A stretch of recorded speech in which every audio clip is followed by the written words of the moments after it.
Jhabua police अधीक्षक पद्मविलोचन शुक्ल की पहल पर जिले के विभिन्न स्थानों पर ग्राम नगर सुरक्षा समिति सम्मेलनों का आयोजन किया जा रहा है, तो वहीं में आज थाना मेघनगर के अंतर्गत रंभापुर चौकी क्षेत्र के ग्राम बिसलपुर में पुलिस अधीक्षक Padmavilochan Shukla, additional SP Premlal Kurve, SDOP Ravindra Rathi सहित थाना व चौकी प्रभारी की मौजूदगी में ग्राम सुरक्षा समिति के सम्मेलन का आयोजन किया गया। उक्त कार्यक्रम में पुलिस अधीक्षक द्वारा सामुदायिक पुलिसिंग को बेहतर बनाने के उद्देश्य से लोगों को संबोधित करते हुए आसपास हो रही अवैध गतिविधियों और संदिग्ध लोगों की जानकारी तत्काल पुलिस को देने की बात कही। साथ ही उन्होंने आम जनता से अपील की कि वो अपने बच्चों को कम से कम 12वीं कक्षा तक अवश्य पढ़ाए और कम उम्र में अपने बच्चों की शादी न करे एवं उन्हें मजदूरी करने के लिए बाहर न भेजे एवं अपनी बेटी की शादी 18 वर्ष से पहले न करे। साथ ही उन्होंने जिले में प्रचलित भानजगदी प्रथा के दुष्प्रभावों को बताते हुए इसे त्यागने सलाह दी एवं बढ़ते साइबर अपराध के बारे में लोगों को जागरूक किया एवं बताया कि साइबर क्राइम से बचने का सबसे महत्वपूर्ण उपाय जागरूकता ही है, इसलिए हमें इंटरनेट,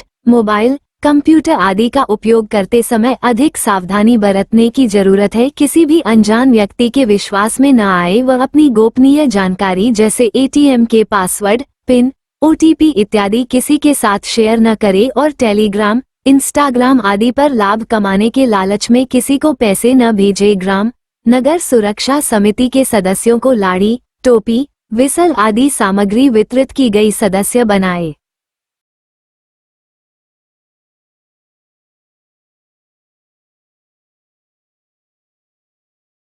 तिरंगा है मेरी जान, तिरंगा है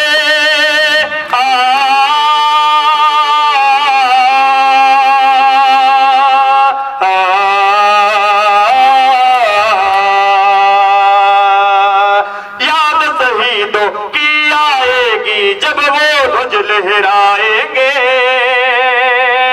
इनके तीनों रंग कयामत सदियों ही लहराएंगे। आजादी इनके दम से इनका नाम बढ़ाएंगे, अपनी धरती के आगे हम सारा गगन झुका देंगे, हम सारा गगन झुका देंगे। ईमान तिरंगा है मेरी जान, तिरंगा है मेरी जान,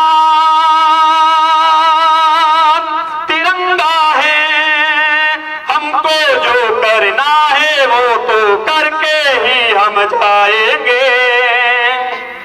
आने वाले कल फिर आकर मौसम नया बनाएंगे, मौत भरोसों से कह दो अब उनको हम दफनाएंगे,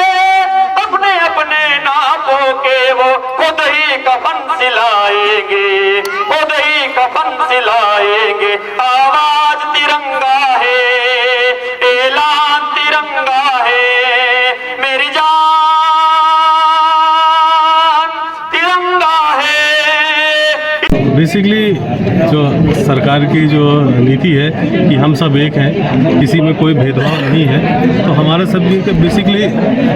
दिक्कत ये हो गई कि कुछ लोग पढ़ लिए हैं, कुछ अशिक्षित हैं। तो हम लोग का यही उद्देश्य है कि लोग हमारी जो सरकार की नीतियाँ हैं, सरकार के जो नियम हैं वो आम जनता तक पहुँचे और धीरे धीरे सभी लोग सभी प्रशासन के सभी अंग मिलकर काम कर रहे हैं कि जो सरकार की नीतियाँ हैं वो एक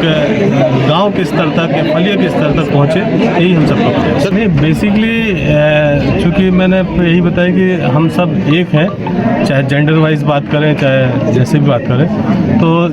महिलाओं को चूँकि महिलाएं हमारे समाज की रीढ़ होती है और मैं तो मानता हूँ कि बुद्धि भी महिला ही है, तो हम सब लोग कहीं ना कहीं समाज को में एक दिशा देने में महिलाओं का बड़ा योगदान होता है। जैसा कि आपने देखा अभी बीच में हमारे यहाँ की कमली बाई थी हैं जो, उन्होंने भी बहुत सारी चीज़ें बोली, तो मेरा यही प्रयास है कि हम महिलाओं को इस पर जोड़ें ताकि महिला अपने परिवार को जो हमारे सुरक्षा है या अन्य जो हमारी नीतियाँ हैं उसको बढ़ाने में मदद करे और हमारा परिवार सुरक्षित हो, उसमें सबसे बड़ी भूमिका महिला ही अदा कर सकती है, ये मेरा मानना है। तीसरी वो तो आज तात्कालिक निकला, क्योंकि जो हमारी कई बुराइयां हैं उसमें से दहेज धापा जो यहाँ चल रही है, दारू और डीजे, तो ये काफ़ी विषय समाज का, हमारे किसी भी परिवार का पैसा खर्च होता है, फिर उससे अन्य बीमारियां आती हैं, सूदखोरी की तरफ बढ़ जाता है आदमी, तो इनसे धीरे धीरे परिवार नष्ट हो जाता है। तो मेरा यही प्रयास है कि अगर हम कुछ चीज़ें छोड़ दें तो हम एक समाज सुधार की तरफ बढ़ सकते हैं। अभी मूलतः तो ये बात देखने में नहीं आई, मेरे संज्ञान में नहीं आई है, पर अगर ऐसा होगा तो जो भी हमारे पास आता है तो हम उस पर विधिवत कार्रवाई करें। रक्षा सखी जो हमारा उद्देश्य है कि हमारे, जैसा मैंने यहाँ बताया, शिक्षा एक बड़ा महत्वपूर्ण हमारे जो विकास की कड़ी है कि अगर व्यक्ति शिक्षित होगा तो वो पूर्णतः विकसित हो जाएगा। तो मेरा भी यही मानना है कि हम रक्षा सखी के माध्यम से बच्चों को शिक्षा की तरफ प्रयास करते हैं, और जो नाबालिग बच्चे शादी कर लेते हैं उनके प्रेरित करते हैं कि वो कम उम्र में शादी ना करें और एक परिपक्व होने पर ही अपने भविष्य की तरफ बढ़े, ताकि देश को एक बेहतर नागरिक मिल सके। मैं कोशिश करता हूँ कि मैं कई जगह पहुँचूँ। बिल्कुल, रक्षा समिति के जो सदस्य हैं वो हमारे समय समय पर इनको विशेष पुलिस अधिकारी भी बनाया जाता है। पुलिस के चूँकि कोऑर्डिनेशन पे एक महत्वपूर्ण अदा करेंगे, तो शासन द्वारा उनको ढेर सारी सुविधाएं दी जाती है, और समय समय पर जो हमारे शासन के परीक्षाएं होती हैं, आपने कई बार देखा होगा पुलिस की भर्ती में उनको कई बार छूट मिलती है, 5 नंबर की हाइट में कई जगह छूट मिल जाती है, तो शासन बहुत बार उनको बहुत हेल्प करता है।